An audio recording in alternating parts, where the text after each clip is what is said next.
ಓಂ ಶಾಂತಿ. ದಿನಾಂಕ 18/7/2021. ಅವ್ಯಕ್ತ Murali. Revise date 16/2/1988. सदा उत्साह में रहकर उत्सव मनाओ. ಸದಾ ಉತ್ಸಾಹದಲ್ಲಿದ್ದು ಉತ್ಸವ ಆಚರಿಸಿ. आज विश्वेश्वर बाप अपनी विश्व की श्रेष्ठ रचना व श्रेष्ठ आदि रत्नों से अति स्नेही और समीप बच्चों से मिलन मनाने आए हैं. ಇಂದು ವಿಶ್ವೇಶ್ವರ ತಂದೆ ತಮ್ಮ ವಿಶ್ವದ ಶ್ರೇಷ್ಠ ರಚನೆ ಹಾಗೂ ಶ್ರೇಷ್ಠ ಆದಿ ರತ್ನಗಳ ಜೊತೆಗೆ ಅತಿ ಸ್ನೇಹಿ ಮತ್ತು ಸಮೀಪ ಮಕ್ಕಳ ಜೊತೆಗೆ ಮಿಲನ ಮಾಡಲು ಬಂದಿದ್ದಾರೆ. विश्वेश्वर बाप के बच्चे तो विश्व की सर्व आत्माएं हैं. ವಿಶ್ವೇಶ್ವರ ತಂದೆಯ ಮಕ್ಕಳಂತೂ ವಿಶ್ವದ ಎಲ್ಲ ಆತ್ಮರು ಆಗಿದ್ದಾರೆ. लेकिन ब्राह्मण आत्माएं अति स्नेही समीप की आत्माएं हैं. ಆದರೆ ಬ್ರಾಹ್ಮಣ ಆತ್ಮರು ಅತಿ ಸ್ನೇಹಿ ಸಮೀಪದ ಆತ್ಮರಾಗಿದ್ದಾರೆ. ಕ್ಯೂಕಿ ಆದಿ ರಚನಾ ಹೈ, ಏಕೆಂದರೆ ಆದಿ ರಚನೆ ಆಗಿದ್ದಾರೆ. बाप के कार्य में सहयोगी बनती है. इसलिए बाप दादा आज के दिन बच्चों का ब्राह्मण जीवन के अवतरण का जन्मदिन मनाने आए हैं. ತಂದೆಯ ಕಾರ್ಯದಲ್ಲಿ ಸಹಯೋಗಿ ಆಗುತ್ತಾರೆ. ಆದ್ದರಿಂದ ಬಾಪ್ ದಾದಾ ಅವರು ಇವತ್ತಿನ ದಿನ ಮಕ್ಕಳ ಬ್ರಾಹ್ಮಣ ಜೀವನದ ಅವತರಣೆಯ ಜನ್ಮದಿನವನ್ನು ಆಚರಣೆ ಮಾಡಲು ಬಂದಿದ್ದಾರೆ. बाप दादा बच्चों के इस ब्राह्मण जीवन का देख स्नेह और सहयोग में बाप के साथ साथ हर कार्य में हिम्मत से आगे बढ़ते हुए देख हर्षित हो रहे हैं. ಬಾಪ್ ದಾದಾ ಅವರು ಮಕ್ಕಳ ಈ ಬ್ರಾಹ್ಮಣ ಜೀವನವನ್ನು ನೋಡಿ ಸ್ನೇಹ ಮತ್ತು ಸಹಯೋಗದಲ್ಲಿ ತಂದೆಯ ಜೊತೆಗೆ ಪ್ರತಿ ಕಾರ್ಯದಲ್ಲಿ ಸಾಹಸದಿಂದ ಮುಂದುವರಿಯುತ್ತಿದ್ದದನ್ನು ನೋಡಿ ಹರ್ಷಿತರಾಗುತ್ತಿದ್ದಾರೆ. आज के दिन भक्त आत्माओं के पास बाप के बिंदु रूप की विशेष स्मृति रहती है. ಇವತ್ತಿನ ದಿನ ಭಕ್ತ ಆತ್ಮರ ಹತ್ತಿರ ತಂದೆಯ ಬಿಂದು ರೂಪದ ವಿಶೇಷ ಸ್ಮೃತಿ ಇರುತ್ತದೆ. शिव जयंती व शिवरात्रि कोई साकार रूप का यादगार नहीं है. ಶಿವ ಜಯಂತಿ ಅಥವಾ ಶಿವರಾತ್ರಿ ಇದು ಯಾವುದೇ ಸಾಕಾರ ರೂಪದ ಸ್ಮರಣಾರ್ಥ ಆಗಿಲ್ಲ. लेकिन निराकार बाप ज्योति बिंदु जिसको शिवलिंग के रूप में पूजते हैं, उसे बिंदु का ಮಹತ್ವ है.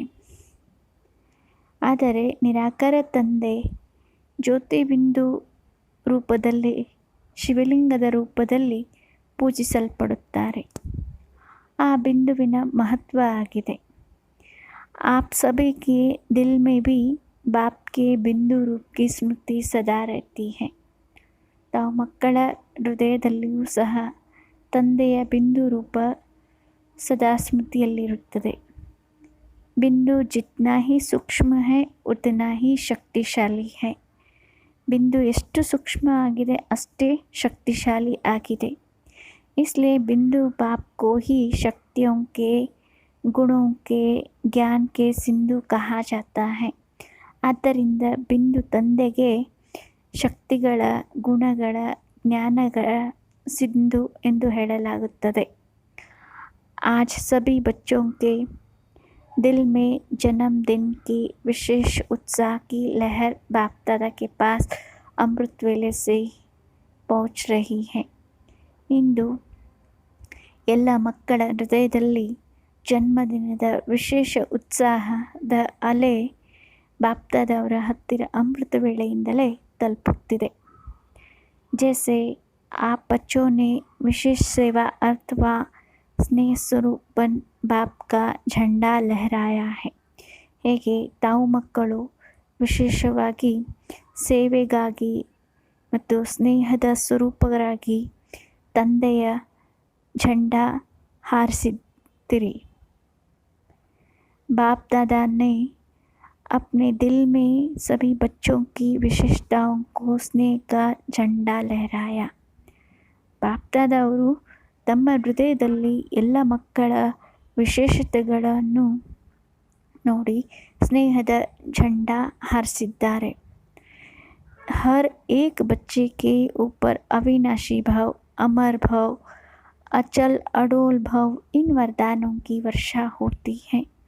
ಪ್ರತಿಯೊಂದು ಮಕ್ಕಳ ಮೇಲೆ ಅವಿನಾಶಿ ಭವ, ಅಮರ ಭವ, ಅಚಲ್ ಅಡೋಲ್ ಭವ ಈ ವರದಾನಗಳ ವರ್ಷ ಆಗುತ್ತದೆ। यह वरदान ही बाप दादा के अविनाशी अलौकिक पुष्प हैं।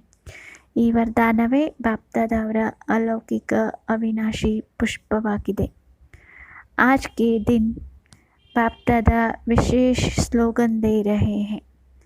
ಇವತ್ತಿನ ದಿನ ಬಾಪ್ ದಾದಾ ಅವರು ವಿಶೇಷ ಸ್ಲೋಗನ್ ಕೊಡುತ್ತಿದ್ದಾರೆ। आज के दिन उत्सव का दिन कहा जाता है। ಇವತ್ತಿನ ದಿನ ಉತ್ಸವ ದಿನವೆಂದು ಹೇಳಲಾಗುತ್ತದೆ। ಶಿವರಾತ್ರಿ व शिव जयंती उत्सव मनाते हैं। ಶಿವರಾತ್ರಿ ಅಥವಾ ಶಿವ ಜಯಂತಿ ಉತ್ಸವವನ್ನು ಆಚರಿಸುತ್ತಾರೆ। उत्सव के दिन यही स्लोगन याद रखना कि ब्राह्मण जीवन की हर घड़ी उत्सव की घड़ी है। ಉತ್ಸವದ ದಿನ ಇದೇ ಸ್ಲೋಗನ್ ನೆನಪಿನಲ್ಲಿಟ್ಟುಕೊಳ್ಳಿ। ಬ್ರಾಹ್ಮಣರ ಜೀವನ ಪ್ರತಿ ಕ್ಷಣವೂ ಉತ್ಸವದ क्षण आಗಿದೆ। ब्राह्मण जीवन अर्थात सदा उत्सव मनाना, सदा उत्साह में रहना और हर कर्म में आत्मा को उत्साह दिलाना। ಬ್ರಾಹ್ಮಣ ಜೀವನವೆಂದರೆ ಸದಾ ಉತ್ಸವವನ್ನು ಆಚರಿಸುವುದು, ಸದಾ ಇರುವುದು ಮತ್ತು ಸದಾ ಪ್ರತಿ ಕರ್ಮದಲ್ಲಿ ಪ್ರತಿಯೊಂದು ಆತ್ಮಕ್ಕೆ ಉತ್ಸಾಹವನ್ನು ಕೊಡಿಸುವುದು। जहाँ उत्साह होता है वहाँ कभी भी किसी भी प्रकार का विघ्न उत्साह वाला आत्मा को उत्साह से हटा नहीं सकता है। ಎಲ್ಲಿ ಉತ್ಸಾಹವಿರುತ್ತದೆ ಅಲ್ಲಿ ಎಂದಿಗೂ ಯಾವುದೇ ಪ್ರಕಾರದ ವಿಘ್ನ ಉತ್ಸಾಹವುಳ್ಳಂತಹ ಆತ್ಮವನ್ನು ಉತ್ಸಾಹದಿಂದ ದೂರ ಸರಿಸಲು ಸಾಧ್ಯವಿಲ್ಲ। ब्राह्मण जीवन के लिए हर घड़ी उत्सव है अर्थात हर घड़ी उत्साह में है। ಬ್ರಾಹ್ಮಣ ಜೀವನಕ್ಕಾಗಿ ಪ್ರತಿ ಕ್ಷಣವೂ ಉತ್ಸವವಾಗಿದೆ, ಅಂದರೆ ಪ್ರತಿ ಕ್ಷಣ ಉತ್ಸಾಹದಲ್ಲಿರುತ್ತಾರೆ। ब्राह्मण जीवन के उत्सव में सारा दिन क्या करते हो? ಬ್ರಾಹ್ಮಣ ಜೀವನದ ಉತ್ಸವದಲ್ಲಿ ಇಡೀ ದಿನ ಏನು ಮಾಡುತ್ತೀರಿ? सेवा भी करते हो तो खेल समझ करते हो या बोझ लगता है? ಸೇವೆಯನ್ನು ಸಹ ಮಾಡುತ್ತೀರಿ, ಅಂದರೆ ಆಟವೆಂದು ತಿಳಿದು ಮಾಡುತ್ತೀರೋ ಅಥವಾ ಹೊರೆ ಅನಿಸುತ್ತದೆಯೋ? सेवा करके आते हो तो सेवा का मेवा खाके आए हैं। ಸೇವೆ ಮಾಡಿ ಬರುತ್ತೀರಿ ಎಂದರೆ ಸೇವೆಯ ಫಲವನ್ನು ತಿಂದು ಬಂದಿದ್ದೀರಿ। क्योंकि जितनी बड़े सेवा के निमित्त बनते हो उतना ही सेवा का प्रत्यक्ष फल बहुत बढ़िया और बड़ा मिलता है। ಏಕೆಂದರೆ ಎಷ್ಟು ದೊಡ್ಡಕ್ಕಿಂತ ದೊಡ್ಡ ಸೇವೆಗೆ ನಿಮಿತ್ತರಾಗುತ್ತೀರಿ ಅಷ್ಟೇ ಸೇವೆಯ ಪ್ರತ್ಯಕ್ಷ ಫಲವು ಬಹಳ ಶ್ರೇಷ್ಠ ಮತ್ತು ದೊಡ್ಡದು ಸಿಗುತ್ತದೆ। तो प्रत्यक्ष फल खाने से और ही शक्ति आ जाती है। ಅಂದರೆ ಪ್ರತ್ಯಕ್ಷ ಫಲ ತಿನ್ನುವುದರಿಂದ ಇನ್ನೂ ಶಕ್ತಿ ಬರುತ್ತದೆ। ಖುಷಿ ಕಿ ಶಕ್ತಿ बढ़ जाती है, ಖುಷಿಯ ಶಕ್ತಿ ಹೆಚ್ಚಿಸುತ್ತದೆ। इसलिए कितना भी शरीर का सख्त कार्य हो व प्लान बनाने का दिमाग का कार्य हो, लेकिन आपको थकावट नहीं होगी। ಆದ್ದರಿಂದ ಎಷ್ಟೇ ಶರೀರದ ಕಠೋರ ಕಾರ್ಯ ಇರಬಹುದು ಹಾಗೂ ಯೋಜನೆಯನ್ನು ಮಾಡುವಂಥ ಬುದ್ಧಿಯ ಕಾರ್ಯ ಇರುವುದು, ಆದರೆ ತಮಗೆ ಸುಸ್ತು ಅನ್ನಿಸುವುದಿಲ್ಲ। ರಾತ್ ಹೈ ಯಾ ದಿನ್ ಹೈ ಯಾ ಪತಾ ನಹೀ ಪಡ್ತಾ, ಹಗಲಾಗಿದೆಯೋ ರಾತ್ರಿಯಾಗಿದೆ ಇದು ಸಹ ಗೊತ್ತಾಗುವುದಿಲ್ಲ। अगर घड़ी आपके पास नहीं होती तो मालूम पड़ता नहीं कि कितने बज गया. ಗಡಿಯಾರದ ಹತ್ರ ಇಲ್ಲವೆಂದರೆ ಆಗ ಸಮಯವೂ ಕೂಡ ಗೊತ್ತಾಗುವುದಿಲ್ಲ ಈಗ ಎಷ್ಟು ಸಮಯವಾಗಿದೆ ಎಂದು. लेकिन उत्सव मना रहे हो इसलिए सेवा उत्साह दिलाती है और उत्साह अनुभव कराती है. ಅದರ ಸೇವೆ ಮಾಡುತ್ತಿಲ್ಲ, ಅದನ್ನು ನೀವು ಉತ್ಸವ ಮಾಡುತ್ತಿದ್ದೀರಿ. ಆದ್ದರಿಂದ ಸೇವೆ ಉತ್ಸಾಹವನ್ನು ಕೊಡಿಸುತ್ತದೆ ಮತ್ತು ಉತ್ಸಾಹ ಅನುಭವ ಮಾಡಿಸುತ್ತದೆ. अच्छा वरदान. किसी की कमी कमज़ोरी को न देख अपने गुण व शक्तियों का सहयोग देने वाले ಮಾಸ್ಟರ್ ದಾತಾ ಭವ. ಯಾರದೇ ಕಮಿ ಮತ್ತು ಕಮಜೋರಿಗಳನ್ನು ನೋಡಲಾರದೆ ತಮ್ಮ ಗುಣ ಹಾಗೂ ಶಕ್ತಿಗಳ ಸಹಯೋಗ ಕೊಡುವಂಥವರು ಮಾಸ್ಟರ್ ದಾತಾ ಆಗಿ. विवरण. मास्टर दाता वह है जो सदा इसी रूहानी भावना में रहते कि सर्व रूहें हमारे समान वर्षे के अधिकारी बन जाए. ಮಾಸ್ಟರ್ ದಾತಾ ಅವರಾಗಿದ್ದಾರೆ ಯಾರು ಸದಾ ಇದೇ ಆತ್ಮಿಕ ಭಾವನೆಯಲ್ಲಿ ಇರುತ್ತಾರೆ, ಅಂದರೆ ಎಲ್ಲ ಆತ್ಮರೂ ಸಹ ನಮ್ಮ ಹಾಗೆಯೇ ಆಸ್ತಿಗೆ ಅಧಿಕಾರಿಗಳಾಗಬೇಕು. किसी की भी कमज़ोरी को न देख वे अपने धारण किए हुए गुणों का शक्तियों का सहयोग देते हैं. ಯಾರದೇ ದುರ್ಬಲತೆಗಳನ್ನು ನೋಡಲಾರದೆ ಅವರು ತಮ್ಮ ಧಾರಣೆ ಮಾಡಿಕೊಂಡಿರುವ ಗುಣಗಳ ಶಕ್ತಿಗಳ ಸಹಯೋಗ ಕೊಡುತ್ತಾರೆ. यह ऐसा ही है. इस भावना के बजाय मैं इसको भी बाप समान बनाऊं. यह ಶುಭ ಭಾವನಾ ಹೋ. ಇವರು ಹೀಗೇ ಇದ್ದಾರೆ, ಈ ಭಾವನೆಯ ಹೊರತಾಗಿ ನಾನು ಇವರಿಗೆ ಸಹ ತಂದೆಯ ಸಮಾನ ಮಾಡಬೇಕಾಗಿದೆ, ಈ ಶುಭ ಭಾವನೆ ಇರುತ್ತದೆ. साथ साथ यही श्रेष्ठ कामना हो कि यह सर्व आत्माएं कंगाल दुखी अशांत से सदा शांत सुख रूप मालामाल बन जाए. तब कहेंगे मास्टर दाता.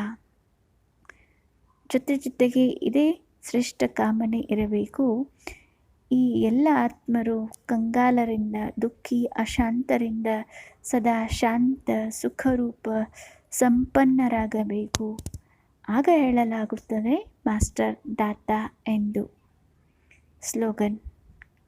मनसा वाचा कर्मणा सेवा करने वाले ही निरंतर सेवाधारी है. उनके हर श्वास में सेवा समाई हुई है. मनसा वाचा कर्मणा ಸೇವೆ ಮಾಡುವಂಥವರೇ ನಿರಂತರ ಸೇವಾಧಾರಿ ಆಗಿದ್ದಾರೆ. ಅವರ ಪ್ರತಿ ಉಸಿರಿನಲ್ಲಿ ಸೇವೆ ಸಮಾವೇಶವಾಗಿರುತ್ತದೆ. ಅವ್ಯಕ್ತ ಇಶಾರೆ. ज्वालारोग स्थिति में रह शक्तिशाली याद का अनुभव करो. 18ನೇ पॉइंट. जैसे दुखी आत्माओं का मन में यह आवाज़ शुरू हुआ है कि अब विनाश हो, वैसे ही आप विश्व कल्याणकारी आत्माओं के मन में यह संकल्प उत्पन्न हो कि अब जल्दी ही सर्व का कल्याण हो, तब ही समाप्ति होगी. ಹೇಗೆ ದುಃಖಿ ಆತ್ಮರ ಮನಸ್ಸಿನಲ್ಲಿ ಈಗ ಈ ಕೂಗು ಕೇಳಿಬರುತ್ತಿದೆ, ಅಂದರೆ ಈಗ ವಿನಾಶವಾಗಬೇಕು, ಹಾಗೆಯೇ ತಾವು ವಿಶ್ವ ಕಲ್ಯಾಣಕಾರಿ ಆತ್ಮರ ಮನಸ್ಸಿನಲ್ಲಿ ಈ ಸಂಕಲ್ಪ ಉತ್ಪನ್ನ ಆಗಬೇಕು, ಈಗ ಬೇಗನೆ ಸರ್ವರ ಕಲ್ಯಾಣ ಆಗಬೇಕು, ಆಗಲೇ ಸಮಾಪ್ತಿ ಆಗುವುದು. विनाशकारियों को कल्याणकारी आत्माओं के संकल्प का इशारा चाहिए. ವಿನಾಶಕಾರಿಗಳಿಗೆ ಕಲ್ಯಾಣಕಾರಿ ಆತ್ಮಗಳ ಸಂಕಲ್ಪದ सूचने ಬೇಕಾಗಿದೆ.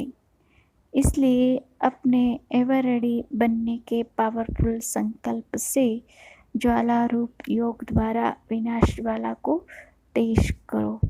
ಆದ್ದರಿಂದ ತಮ್ಮ ಎವರ್ ರೆಡಿ, ಸದಾ ಸಿದ್ಧರಾಗುವಂತಹ ಶಕ್ತಿಶಾಲಿ ಸಂಕಲ್ಪದಿಂದ ಜ್ವಾಲಾರೂಪ ಯೋಗ